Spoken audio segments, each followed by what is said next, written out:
thank you. Hello, welcome to the IELTS speaking mock test. I'm teacher Ivy and I will be your mock test examiner for today.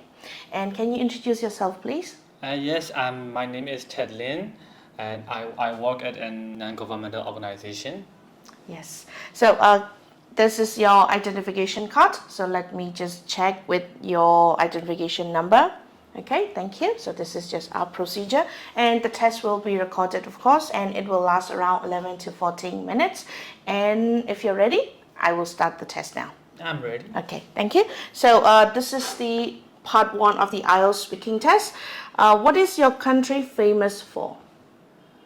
My country is Myanmar, and my country is famous for its many cultural sites, cultural tourist sites, and mainly Sri Dagon Pagoda, Jaitio Pagoda, and the UNESCO listed Bagan Township.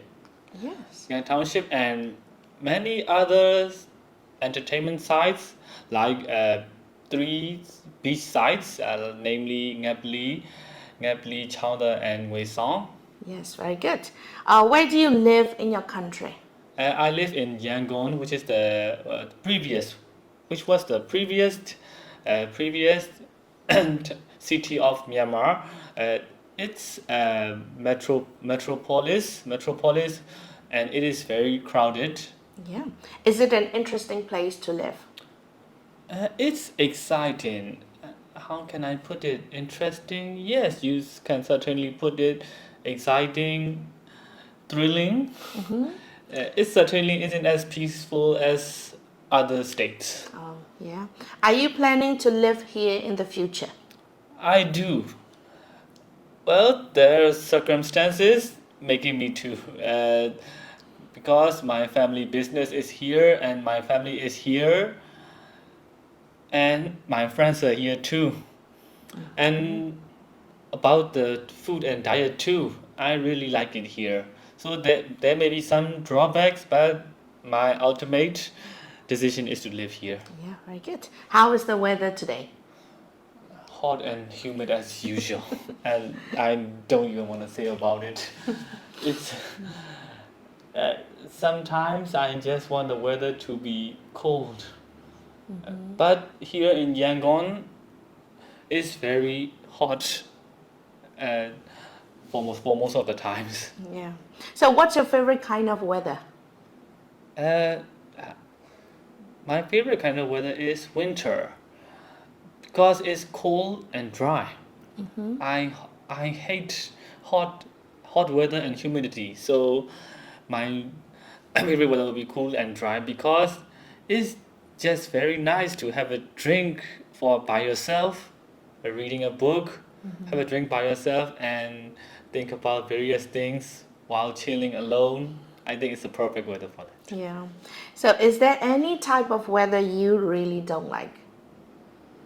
I might have mentioned that before, but I really hate that hot weather and humidity. Sometimes it ain't sunny, but it's cloudy. But there's just so much humidity, like you sweat profusely out of nowhere. No matter what you're doing, you're just sweating, and it makes me irritated Yeah. for some reason. What's the climate like in your country? That depends on places.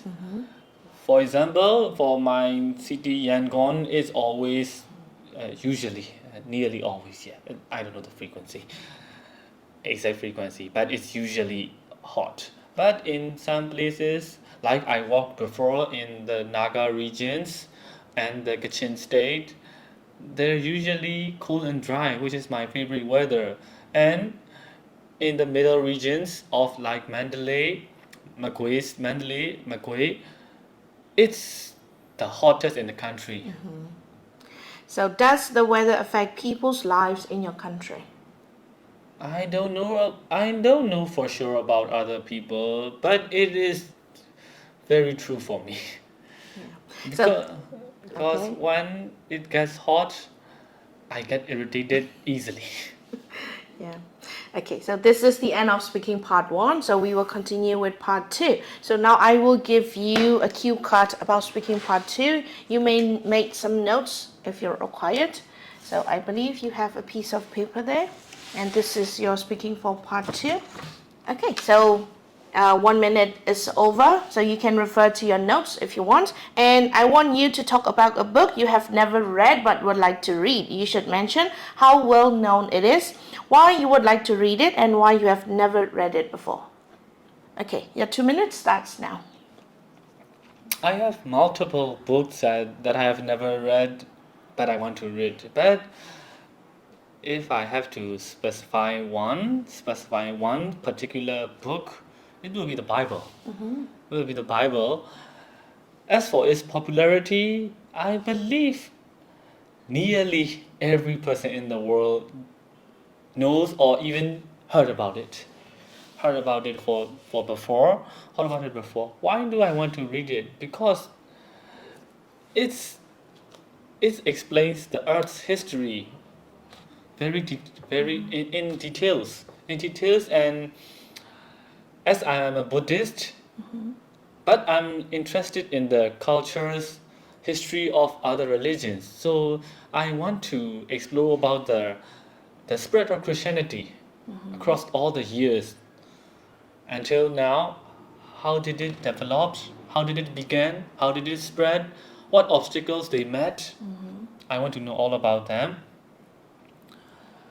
As for why I have never read that before, well, it's because I'm busy reading my personal favorites, which are mystery.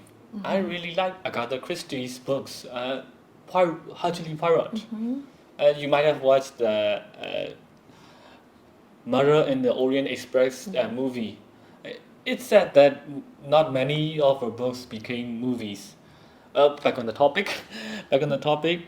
So I'm also reading my personal favorites, and my schedule is a little tight.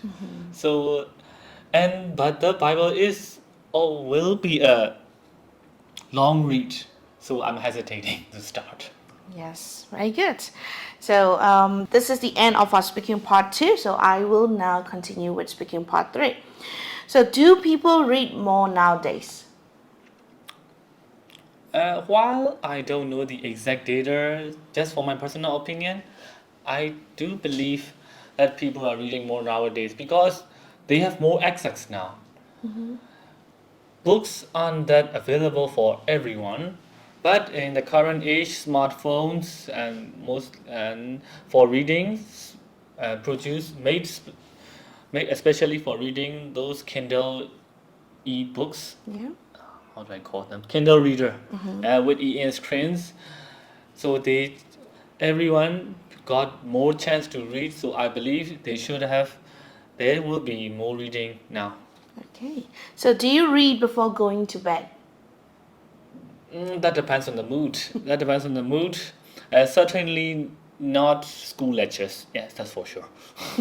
Not school lectures, but for the books I really like, it depends on the mood and current state of the book I'm reading. Is it in the climax, or is it just the stagnant phase, or is it just introduction phase? It depends on the mood, and you, obviously when it's near the climax, I don't stop until I finish it. Yeah, that's good. So in your opinion, how will e-books affect paper books? Economically, they do affect the paper book sales.